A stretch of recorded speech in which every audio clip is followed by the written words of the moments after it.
હવે જોઈએ અને સમાચાર વાત કરીએ કોરોનાના કેસની તો રાજકોટમાં કોરોનાના નવા 4 કેસ નોંધાયા છે। શિવ પાર્ક, ગોવિંદનગર, શિવાજી પાર્ક અને સિલ્વર સાઇન વિસ્તારમાં કોરોનાના નવા કેસ સામે આવ્યા છે।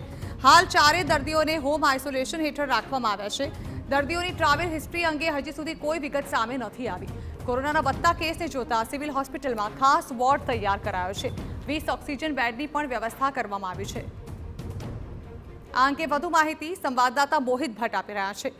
મોહિત, વધતા કોરોનાના કેસને લઈને રાજકોટમાં શું વ્યવસ્થા કરવામાં આવી છે?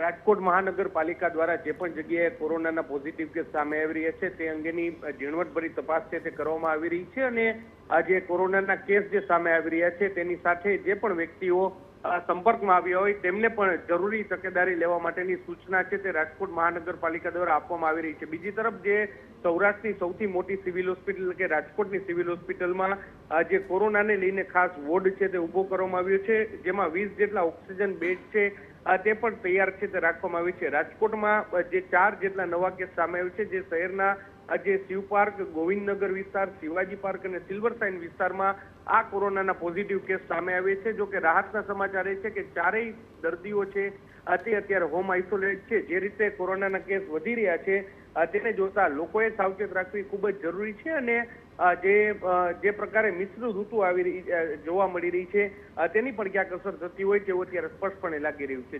જી બિલકુલ મોહિત, આભાર। તો રાજ્યમાં વધતા કોરોનાના કેસને લઈને તંત્ર સાબદું બન્યું છે। હાલ રાજકોટમાં હોસ્પિટલ્સમાં વધુ બેડની વ્યવસ્થાઓ કરવામાં આવી રહી છે।